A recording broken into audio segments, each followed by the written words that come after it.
Hello ladies and gentlemen, and welcome back to my channel for another Hot Toys figure review. Now today I'm super excited to be bringing you the review of the Infinity War Machine Mark IV. Now this is a figure that I know a lot of people have been looking forward to, myself included. Since I saw it last year at ACGHK, I reckon this is one of the figures that stole the show. The digital camo print on this figure looks absolutely outstanding. This suit kicks some serious ass in the film, and I think the figure is going to do the same for your shelf. Now if you do want to pick up your very own War Machine figure, the links down in the description below will lead you to Toys Wonderland HK and Philip Liu, the Toy Wizard. He has them in stock right now, or if you would like to save a little bit of money, he does have the pre-order for the second batch up as well. Now you can also do the same thing for any of the ACGHK or San Diego Comic-Con exclusive figures and any of the Endgame line. As I said, links are all down in the description below, so go ahead and check it out. Now what we're going to do now is get all of War Machine's accessories out here and take a look at everything he comes with. Now as you can see, War Machine comes with a fair few accessories. This is to be expected with these die-cast Iron Man style figures.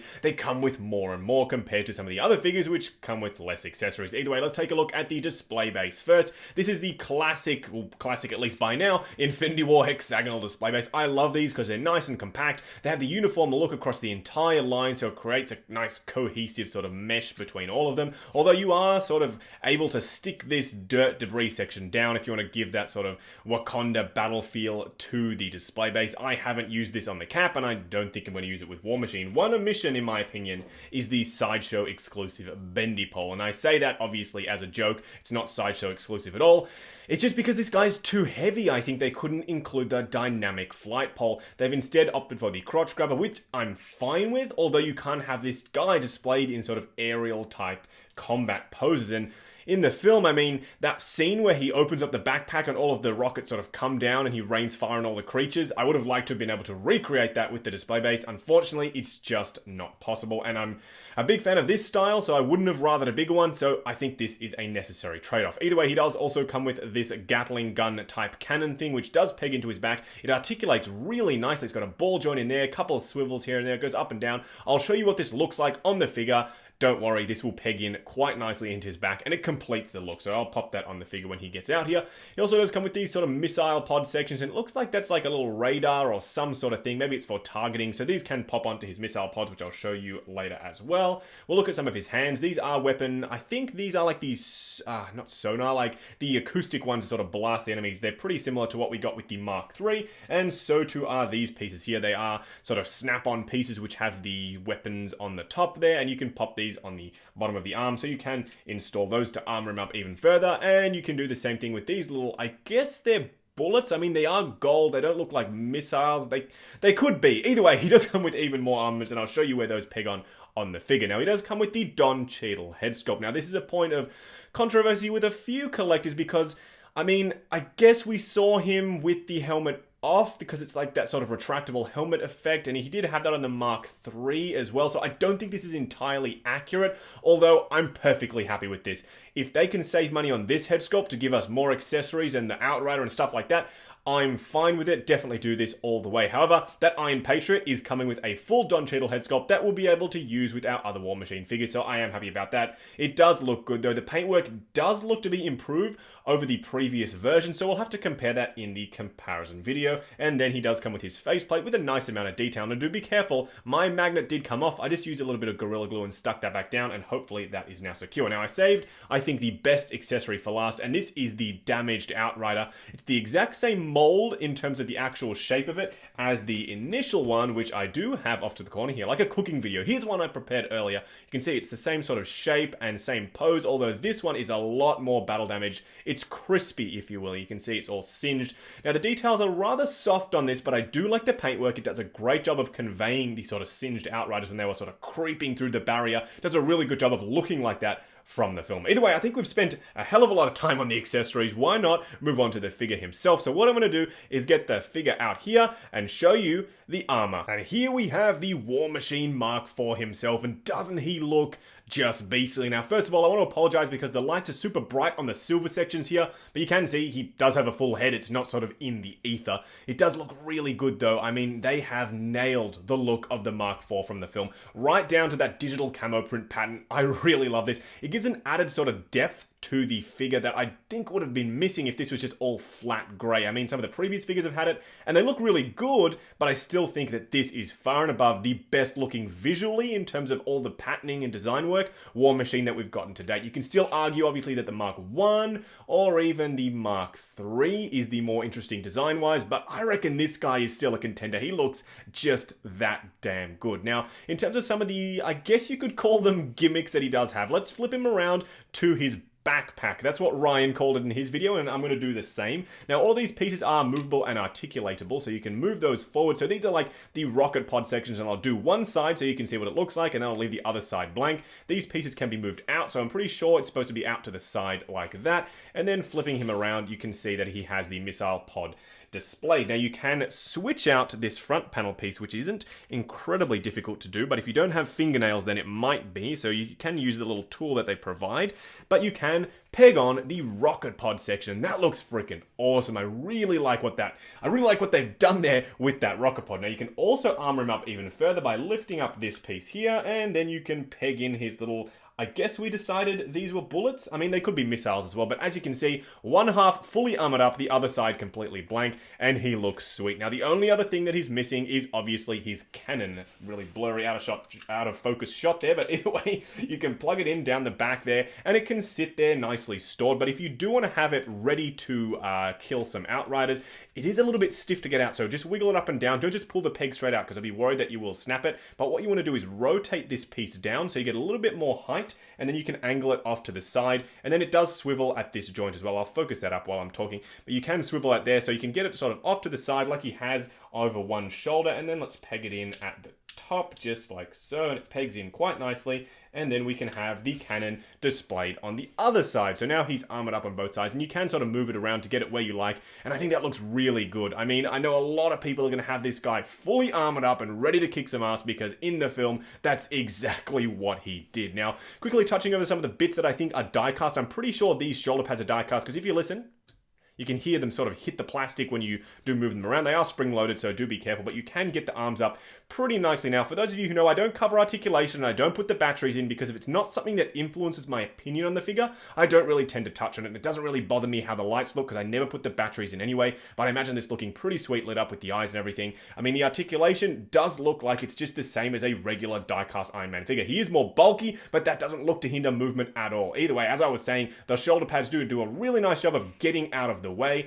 and you can move them exactly the way you'd expect. Now, if you want to armor him up even further, because yes, I know it can be even further armored up, which is just insane if you ask me, you have to be sure to install the right cannon. Now, in order to do that, you can see that the silver pieces are keyed to one side, so you know exactly which side that you have to peg in. And then this is just like the War Machine Mark III. You can install the gun on the top and give it a solid squeeze, and it will stay in there. And then on the underside, you can install the other little gun compartment. Now, this is a little bit more tricky to find where the keying is, but there's a little letter in the bottom there. You can see R. This one is for the R, so that's not the one we want, because this is his left arm, obviously. And then you can peg that in. And as you can see, even more weapons on this guy. I mean, this guy is armored to the nines, just like he should be. I mean, with a name like War Machine, this is exactly what you would expect. So really nice that Hot Toys went to all that effort to give us all the switch out pieces. I never thought that was up for any debate, but a lot of people do complain that we don't get a hell of a lot of accessories with our figures. This guy is one that I think comes with more than enough stuff. Panning down to look at the legs, I mean, this guy is one chunky suit of armor. This is a really nice hybrid between the Mark I and the Mark III, in my opinion. It's got the bulk of the Mark I, and it's got a little bit more streamlined look of the Mark III, and I absolutely love it. You can see there's a really nice sort of thruster section down here. Obviously, kudos goes to Marvel for that design feature, but Hot Toys obviously recreated it really nicely. Now, one thing that I think they nailed was this thigh gap section. On the Mark 50, it's notorious for having the thigh gap. These pieces do actually move, so if you actually get your fingernail on there, which is hard to do, but you can move all the pieces out of the way to get further leg articulation. They do that really easily and quite nicely, but I would caution you in sort of moving the leg up without moving the panels first, because I would think that that you might scratch these pieces here. The one on display at San Diego Comic-Con had a lot of this paintwork all scratched up. Now that could be mistaken for weathering, but that's one thing that I think this figure is missing, which I'll touch on a little bit later, is the sort of weathering pattern that goes all over these Iron Man suits to give it a more realistic look. This is very, very clean. While I don't mind that, this is supposed to be for the final battle of Infinity War at Wakanda, so this thing, in my opinion, should be covered in the little nicks and scratches that the other Iron Man suits have. That's not necessarily battle damage, that's more just a realistic weathering pass to make it look like a real piece. That's what they did in the CGI, and that's what I think they should do on the figures, because it gives it, as I said, a more realistic look. But in terms of sort of moving pieces, there aren't any moving panels or anything in the legs. They are just solid die cast. They are really heavy. I mean, it does feel like they are sort of movable, but I don't think they are. I don't want to destroy anything on camera, but I mean, they are really solid. The legs are very heavy. I don't think this guy is going to be falling over at all. I mean, as I said, it does feel like these should open up and there should sort of be some detail sections in there, like some of the older Iron Man figures, but unfortunately, it's not the case. Either way, this guy is looking sweet. As I said, I don't think he's going to be toppling over if you have him in a more dynamic pose, just because he is so darn heavy and most of the weight is in these legs. I'm pretty sure they are entirely die-cast, which is just crazy in my opinion. Now, for a quick side-by-side comparison, let me first say there's a whole lot of awesome in this shot right here. These two look really, really good together, and don't worry, there'll be a full comparison review on the way, because I'd like to see the little differences and also similarities that I've noticed between these two figures, because there are a few shared parts which I found very, very interesting. Either way, as you can see, the height is a little bit different on the Mark IV. It's negligible, but there's a couple of millimeters even between the two. As you can see, it does look a little bit more bulky. However, it does look like the lower torso is a little bit more streamlined. There is bulk over in other places like the legs and also in the shoulders, and the backpack is much bigger on the Mark IV. But either way, these two look like really good companions for the shelf. I don't know if people do display all their War Machine figures together, but why the hell not? They look so damn good together, and it does look like a natural progression for the War Machine character. I mean, he's getting more armored up, more militaristic with the digital camo pattern, and I think they both, as I said, look really, really good together. Now, moving on to the 3 cool and 3 annoying things with the War Machine Mark IV. Now, I really had to dig deep for the 3 annoying things, because this figure is so damn close to being perfect. However, there is one annoying thing, and it's the fact that we can't display this guy in a flight pose. He just comes with the crotch grabber, which is unfortunate because in the film he did have a lot of aerial combat. The second annoying thing is the fact that I had to glue this magnet on literally right out of the box. I took this piece out, I went to put it on his face, and the magnet hit the head sculpt as it usually does. I mean, the glue that Hot Toys use definitely does need to be improved. The third annoying thing is the under chest detail section. There's really no need for this to be here, but when they do it, usually they put a lot more detail, a lot better paintwork into it. I'm really finding this just a little bit lackluster. I mean, there's not even any arc reactor detailing, which I find just a little bit frustrating. The first cool thing about the War Machine Mark IV is the faceplate. It is identical to the Mark III in mold and technically paintwork as well, but you can see the eyes are red, so it has that really nice red glow when they are lit up. They don't have to rely on the LEDs to give it the red glow. As you can see with the Mark III, they were just clear. The second cool thing has to be this backpack section. Ryan coined the phrase, but I'm going to use it. This is one hell of an awesome backpack. It's got a lot of interchangeable pop-out pieces. The cannon can move up and down on this trench that you can just make out. In fact, if I take the cannon off, you can see there's a trench, so the cannon can move up and down, go higher. There's a lot of articulation in this piece, and in fact, in the entire backpack. And the third cool thing is this sort of awesome digital camo print that they put over the entire figure. You can see that it's got a really nice sheen to it. It's almost invisible unless the light catches it, and I love that because it does have a real sort of camo look about it, and it did look that way in the film, and they've recreated it marvelously. Now, I don't usually do this, but for this figure, I'm going to make an exception. Here are some bonus cool things. Now, the first one that I did notice when posing this guy up is the fact that these pieces do move out of the way so you can get greater ankle pivot. Now, this has been one of the most annoying things about Iron Man figures to date, is the fact that these panels always sat right down by the side and restricted the ankle movement. Now, there are also little flaps that move out of the way here and at the back as well, so you can get a hell of a lot of range out of a figure that you would expect to be really limited. Now, for another bonus cool thing, another little thing that they didn't have to do was put retired at the end of Lieutenant Colonel James Rhodes,